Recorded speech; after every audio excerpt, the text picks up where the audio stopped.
ఇక్కడ ఏదైతే బంధకాల్లో ఉన్నామో ఆయన మాట్లాడుతూ ఉన్నాడు ఇక్కడ మత్తయి సువార్తలో, ఇదేదైతే నీ ఇబ్బంది పెడుతుందో దాన్ని ఏం చేయమని లోకంలో బంధించమన్నాడు.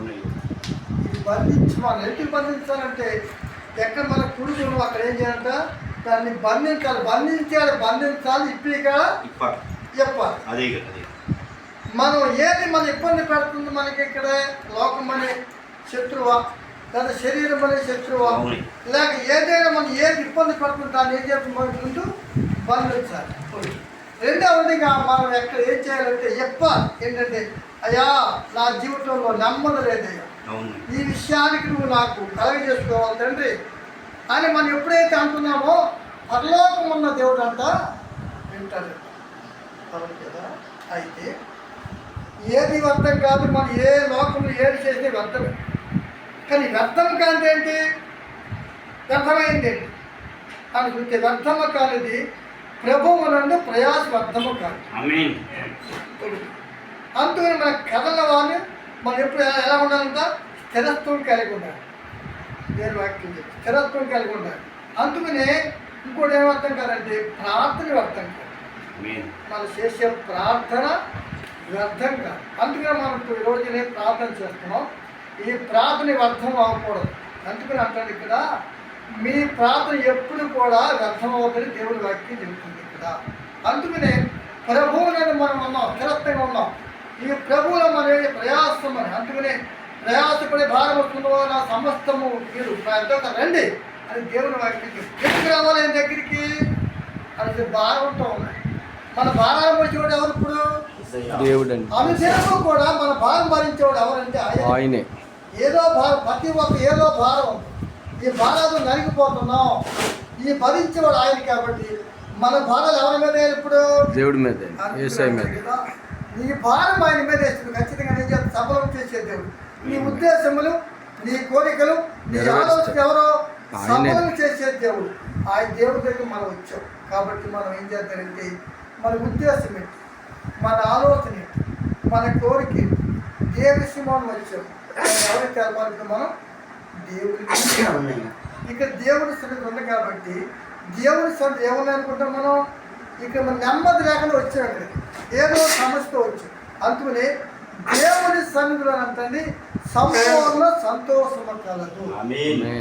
ఏముంది ఇక్కడ, సంపూర్ణ సంతోషము కలదు.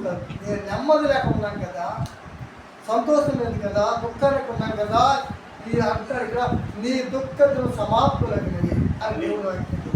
కాబట్టి ఏ దుఃఖంతో ఉన్నది, దేవుడు నలిగిపోతున్నాం. ఈ దుఃఖానికి తీసేవాడు ఎవరంటే మన దేవుడు గొప్పది. అన్న మనోదుఃఖంతో వచ్చింది, ఏమైందంట ఆ మందిరములో మనోదుఃఖంతో వ్యాధులతో ఏడుస్తూ ఉంది అన్న. ఆ ఏడ్చే సమయంలో దైవజనుడికి గుర్తుపట్టలేకపోయాడు, కానీ దేవాదుడు గుర్తుపెట్టాడు. అందుకనే ఆ మనోవేకలము ఎప్పుడైతే ఆమె ఏదైతే అడిగిందో అది పొందుకుని వెళ్తాయి. దేవుడు ఏం చేసిందంట, ఆమె చేసిన మనవి ఇది దయచేరిగా కానీ దైవజనం ద్వారా మాట్లాడి. అందుకనే ఆమె మనోదుఃఖంతో వెళ్ళింది. మరలా ఏమేం జరిగిందంట, ఇంటికి వెళ్ళి కానీ ఏమైందంట, సంతోషంగా ఉంటున్నాం. ఈ సంతోషం నీకు నాకు కలగాలి. కాబట్టి వాక్య భాగంలో అంతవరకు కూడా మనం ఏ భారంతో వచ్చాం, ఏ దుఃఖంతో వచ్చాం, ఏ సమస్యతో వచ్చాం, ప్రతి సమస్యకి పరిష్కారం చేసే దేవుడు మన దేవుడు. అంతేకాదు మన భారం భరించేవాడు మన దేవుడు. అంతేకాదు మన దుఃఖాలు తీర్చేవాడు మన దేవుడు. అంతేకాదు మన ఏ యొక్క ప్రయాసంతో వచ్చే మన ప్రయాసం అంతా కూడా దేవుడు తీర్చేవాడు. మన ప్రయాసం అర్థం కాదు, మన ప్రార్థన అర్థం కాదు, ఎందుకు ఏది అర్థం కాదు. కాబట్టి వ్యర్థము కానీ దేవుడికి మనం వచ్చాం. కాబట్టి మన ప్రార్థన చేద్దాలి. ఈ విషయంలో దేవుడు మనం ఆలకించి మనం ఏదైతే అనుకున్నామో అన్నీ కూడా మన ఆశ తీర్చేవాడు దేవుడు. కాబట్టి నీ కోరిక యావత్తు సఫలం చేసే దేవుడు, యావత్ సఫలం చేసే దేవుడు.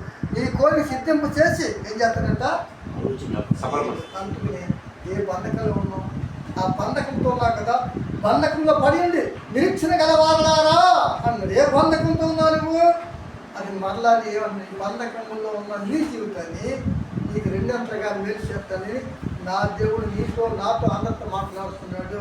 చిన్న వాక్యం దేవుడు దీవించు. స్తోత్రాలు, దేవునికి మహిమ కలుగును గాక. ఆమేన్.